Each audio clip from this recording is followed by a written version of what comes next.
this is Selma. She has a low udder, and I was concerned that the teacups wouldn't work on her, but they do great. Got a good vacuum on there. The milk is flowing, as you can see. So I'm not able to show you the beginning part of this because I can't do it with holding the camera with one hand. But one thing that you need to do is always have the teat wet before you put the teacup on there.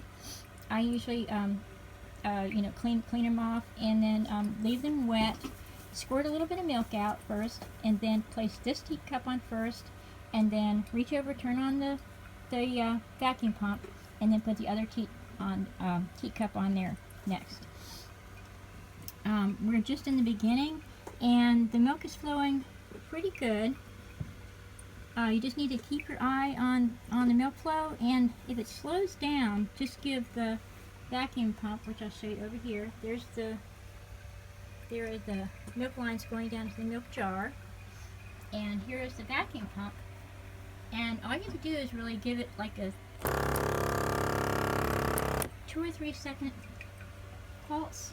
You see it's very quiet. That it does not bother the goats at all.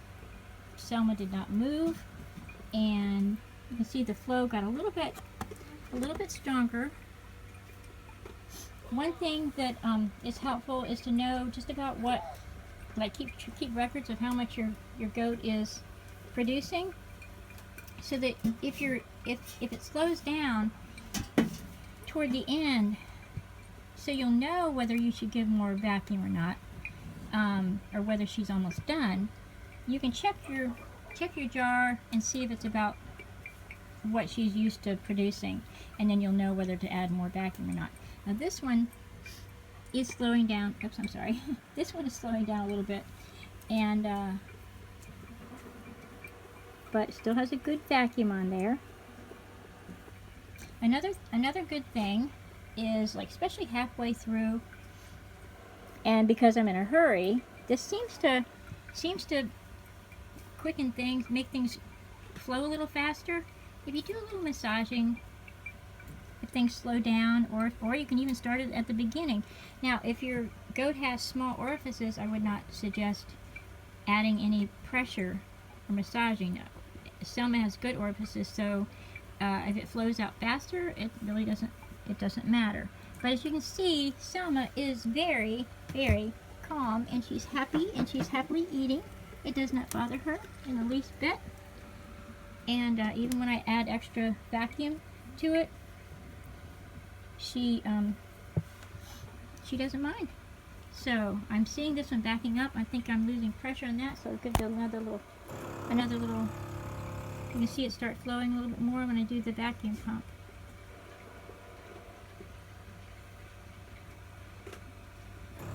Give another little shot there. And you just keep an eye on the stream, on the flow. And I don't like to let it go all the way down to no flow before I use the pump. I try to just see when it slows down to use the pump, and then massage, of course. It's amazing. Sometimes the milk flow will totally stop, but I'll reach my hand back behind the udder, and it'll start flowing again. So you just have to go and find milk sometimes. But much easier on the hands than hand milking, that is for sure. Right, Selma? Yeah. So that's the way it goes.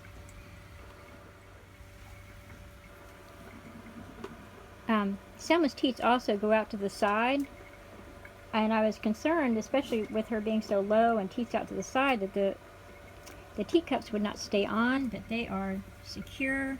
I can massage, and they don't come off. It's really, really, I highly recommend this milker.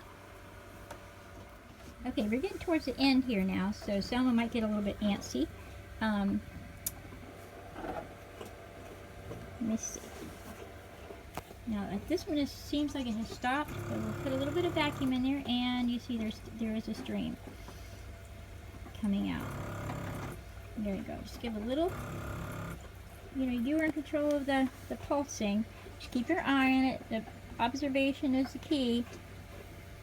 Knowing what your goat should feel like. I mean, the udder should feel like. And but we're getting near the end, so Selma might get a little antsy in just a minute. Now you might have a teat that empties quicker than the other one. This teat over here does empty. This one empties quicker than this one. So you can either just leave it on there and just massage the other one until it's done. Hold on, I think I'm running out of vacuum. Hold on. Let me try that. There we go. And if one does empty quicker than the other one, you can just keep it on there. Or what you can do is you take the one that's done off of the teat and put the plunger in it. They come with these plungers. Put the plunger in the end of the one that emptied first and continue to milk the other one by adding more vacuum. But I usually just leave them on there because they're just about even. Let's see. See I massage and it caused the flow to come out a little bit more. And this one looks like it's done, but her udder doesn't feel like it's done. You're getting antsy, aren't you? Yes, you are. Let me see. Yep, there's a little bit. She's getting antsy. Selma. Hey, baby. Hey, baby. You like the milk machine? You like the milk machine? Okay, I think we're at the end. I think she's done. I'm massaging and not getting a flow. Now, she doesn't mind me doing the vacuum. She doesn't mind me putting the hoses on there. She stands still through the whole thing. The only part that I don't like, and don't you try to sit down. Don't you try to sit down. She's trying to sit down. Hold on, Selma, no. No, Selma. Okay, the only part that they don't like is this. This is, because it must be a funny vibration. But anyway, when the suction, that was pretty mild. But sometimes the suction, yeah, hold the hoses up and make sure all the milk goes down into the jar. And then I usually put the plungers back in the end of the teacups, and so that nothing gets in there. And that's it.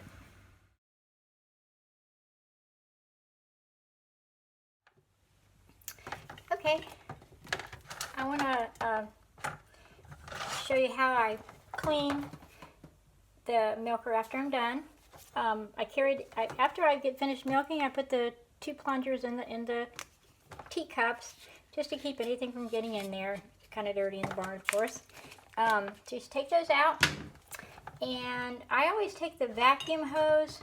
This is a separate vacuum hose here that goes to the little pump. I'll show you that in a minute. The reason why I never wanted a milking machine is because I didn't want to have to deal with tubes, but it's worth it. It's worth it in the end. So anyway, one thing you want to make sure you do is you want to make sure you take your milk out of the jar before you clean your milking machine. Okay, so it's on nice and tight, so you know it's got a good seal, very good seal. I'll show you this while it's off here.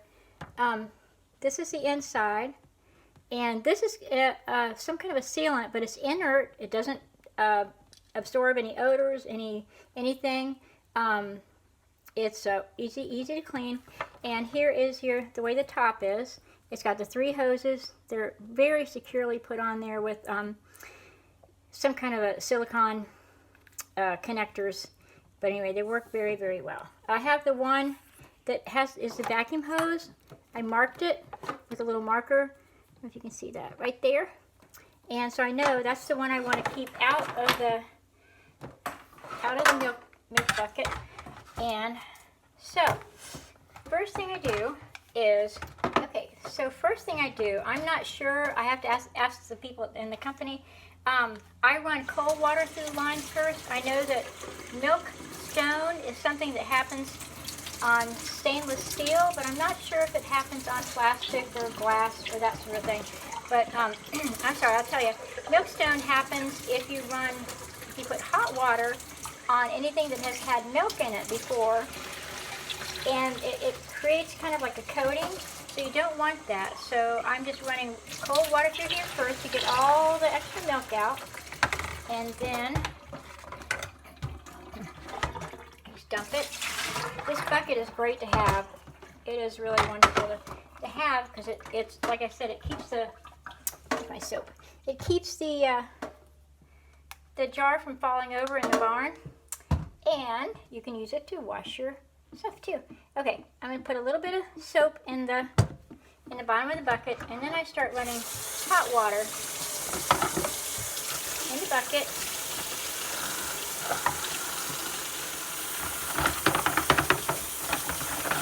And then I start running hot water through these until it gets about, maybe 3 inches of water in the bucket.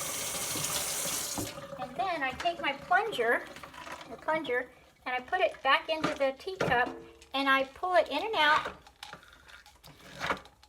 until I can see that the soapy water comes all the way up into the teacup. And just do that a few times, and then do the other side. Oops, gotta hold on to it. So it comes all the way up into the teacup. You know you're really getting a good cleaning in there. Oh, okay. Now, and then I stick the whole hose in there because it's been dragging around on the barn floor. So put that whole thing in there, and hope I didn't tangle my lines up when I did it. There you go. Okay. Now you got your soapy water. You just pour that out. And next, I put vinegar. Put some more hot water in there. I don't do vinegar every time, maybe every 2 or 3 times. I just pour some vinegar in through each teacup and let it fill up a little bit. Then I take my plunger and do the same thing, but usually I have to add a little bit of soap to the end because somehow vinegar makes the plastic hard to. There you go. That works really good with some dish soap on there. Just do the vinegar through there a few times. And you can see the liquid going through there or not, but it comes all the way up to the teacup, so you make sure you're getting all the way, getting it really nice and clean on the inside. But it's easy. It's not hard. It just takes a few minutes after you're done milking. And then put the rest of the hose in there, swish it around, get the vinegar in there. Now, I'm going to take this out, dump my water out. I'm going to put this on the floor just to give it some, make it lower than my teacups, and just continually run water through there, hot water through there. You want to get every bit of vinegar out of there, of course, because vinegar and milk together make cheese. You don't want to end up with cheese in your milk lines. I don't know if that would happen, but anyway. So that's how easy it is. Easy schmeezy. And then when this is done, I just rinse this off a little bit because it's been in the bucket. When that is done, you just take them, take your lines, and go hang them up somewhere. Okay, I want to show you a little bit. I want to show you, this is the motor that we got. This is called the Brute. This is the Dansha Farms Brute. And the reason why we chose this one, it has a really powerful motor. And you can also attach a 12-volt battery to it if you don't have power. So a car battery or a 12-volt power pack. There's an adapter kit that you can buy for, I think, $35 or something like that. And so you can run it with, if you don't have electricity in the barn, you can hook it up to your 12-volt battery pack. There's a little connector plug back there for electric. This is where you put your electric cord in, and your connector for your battery pack, if you have a battery pack. And this is the vacuum hose. And it's just a quick connect, very easy. Press down on the thing, push it in, and then when you want to take it off, push down and pull. and it comes off very, very easy. And of course, it's just a one-button operation, as you saw. Very easy, easy, easy, easy. Nice little machine. Something else about the lid I wanted to tell you. This lid is what came with a, because we ordered a 1-gallon jar in order to put on, use for milking. It is a 4-inch lid. It doesn't fit in mason jars or anything. I would highly suggest that unless you are milking multiple goats and you're not measuring how much milk they're getting each time, the gallon jar is okay. But because I like to measure and weigh each girl's milk every day, that gallon jar is kind of awkward to for me to handle, because I have to pour it off into another jar and set it up for the next goat. So they do sell them in half-gallon sizes, which a half-gallon size lid would fit any quart mason jar or a half-gallon large mason jar.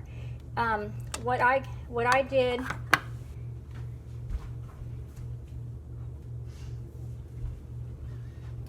is I found these. I found, if you can see that, I found these squatty little half-gallon jars, but they fit this 4-inch lid perfectly. So I can tell you where I got those if you want to use that.